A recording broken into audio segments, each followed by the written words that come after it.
अस्सलाम वालेकुम नाज़रीन हज़रात, आप देख रहे हैं हमारा channel investment law and politics. मैं हूं आपका होस्ट शारिक मुबशर एडवोकेट। आज का प्रोग्राम जो देने जा रहे हैं वो है सेनेट की एक करारदाद के हवाले से, जो कि पेश की गई 5 जनवरी 2024 को सेनेट के अंदर, जिसका मतन था कि इलेक्शन को गैर एलानिया मुद्दत के लिए मुलतवी कर दिया जाए। ये करारदाद जो सेनेट में पेश की गई कि इंतखाबात को गैर एलानिया मुद्दत तक मुलतवी कर दिया जाए, ये चेयरमैन सेनेट ने अप्रूव की, जबकि कोरम भी पूरा न था और इस पर ऑब्जेक्शन भी रेज़ न किया। महज 14 लोगों की मौजूदगी में ये करारदाद पास भी हो गई और उसके बाद सेनेट का इजलास गैर मुय्यना मुद्दत तक के लिए मुलतवी कर दिया गया। इस करारदाद के बाद मौलाना फजल रहमान के पे दर पे बयानात के इलेक्शन को मुलतवी कर दिया जाए ने मुझे सोचने पर मजबूर कर दिया कि दाल में कुछ तो काला ज़रूर है। मैंने फिर इसमें अपने जहन को लगाते हुए सुप्रीम कोर्ट के ऑर्डर्स का एक दफ़ा जायज़ा लेना ज़रूरी समझा कि एक दफ़ा मैं उनके इक़्तिसाबात को अच्छी तरह कंगाल लूँ कि जिस तरह हर कोई कह रहा है कि 8 फरवरी 2024 एक ख़त्मी तारीख़ है इलेक्शन के लिए, तो उस ऑर्डर्स की नज़र में क्या 8 फरवरी 2024 वाकई एक ख़त्मी तारीख़ है या नहीं है। तो इस सिलसिले में मैंने जब उसके इक़्तिसाबात को कंगाला तो शशोपंज में रह गया। इस सिलसिले का इलेक्शन कराने का आगाज़ अक्टूबर 2023 से हुआ, जब तमाम इदारों ने अपनी कमर कस ली,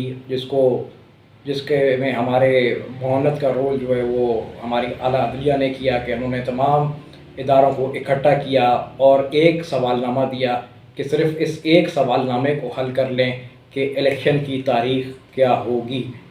तो उस पर तमाम इदारों ने मुत्तफ़िक़ा तौर पे, जिसमें हमारे प्रेसिडेंट साहब और इलेक्शन कमीशन शामिल हैं, तो उन्होंने हतमी तौर पे एक तारीख़ दी कि 8 फरवरी 2024 वो तारीख़ होगी जिसमें इलेक्शन होगा। अब बात जो रह गई वो मेरे शशोपंज की थी, तो मैंने सोचा कि एक दफ़ा तमाम ऑर्डर जो हमारी आला अदलिया ने पास किए हैं इसका उठा के एक दफ़ा रूगर्दानी कर लूँ, रिवीजन कर लूँ और देख लूँ कि जी क्या मेरा दिल इस बात से की तसल्ली हो जाए मेरे दिल को कि इलेक्शन 2024 में होने वाले हैं। इसी वजह से मैंने अक्टूबर 2023 के ऑर्डर भी पढ़े, नवंबर 2023 के भी पढ़े और मैं शशोपंज में रह गया जब मैंने देखा कि किसी इदारे ने, चाहे वो इलेक्शन कमीशन हो या प्रेसिडेंट हो, उन्होंने किसी किस्म की 8 फरवरी 2024 में के होने वाले इलेक्शन में तारीख़ की अपनी कोई अंडरटेकिंग और श्योरिटी जमा नहीं कराई और ना ही ऑनरेबल हमारी आला अदलिया की कोई डायरेक्शन है तारीख़ के हवाले से कि इलेक्शन 8 फरवरी 2024 को ही होने चाहिए। हाँ, इतनी डायरेक्शन मैं ज़रूर देख सका कि उन्होंने कहा कि जमहूरियत को अब पटरी से नहीं उतरना चाहिए, लेकिन इसमें तारीख़ 8 फरवरी 2024 का मैंने कहीं ज़िक्र नहीं देखा। इसके बाद मैंने बैरिस्टर उमैर नियाज़ी की पिटीशन भी देखी, जो कि आरओज़ के हवाले से फ़ाइल की गई थी, जिसमें आरओज़ के अपॉइंटमेंट्स को चैलेंज किया गया था। उसमें भी मैंने 8 फरवरी 2024 की इलेक्शन की तारीख़ को कोई हतमी ना पाया। सिर्फ़ जो अंडरटेकिंग इलेक्शन कमीशन ने दी है वो इस हवाले से है कि वो जिस दिन ये फ़ैसला आया उसी दिन ही इलेक्शन शेड्यूल का अनाउंसमेंट करेगा, तो वो अनाउंसमेंट जो था वो उसी दिन हो गया था। इस तरह से इलेक्शन कमीशन की जो अंडरटेकिंग थी वो यहाँ भी पूरी हो चुकी है। लेकिन उस पिटीशन में जिसमें आरओज़ की अपॉइंटमेंट को चैलेंज किया गया था, उसमें भी हतमी तौर पे इलेक्शन की तारीख़ का ज़िक्र नहीं है।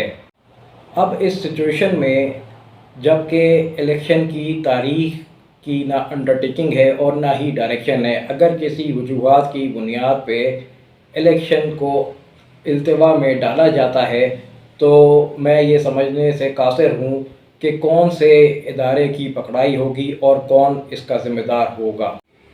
अब इस तमाम पॉलिटिकल अनसर्टेनिटी का असर जो है वो हमारी स्टॉक मार्केट ने लेना शुरू कर दिया है, जिसका असर हमने 5 जनवरी 2024 में देखा कि एक जुमे की नमाज के बाद जो एक पैनिक सेलिंग آئی جس کو فردوں سے مال چھڑا کے افراد نے خریدا، یعنی کہ اداروں نے خریدا، اس وجہ سے ریکوری جو تھی وہ اس میں پرومیننٹ ہو گئی۔ لیکن اسی ریکوری کی پاداش میں جب آج لوگوں نے اسٹاک کے اندر انویسٹمنٹ شروع کی اور مال خریدنا شروع کیا، تو ایک لیول تک مارکیٹ نے جا کے واپس ریڈ زون کا انتخاب کیا اور مارکیٹ اینڈ ہوئی ایک ریڈ زون کے اندر۔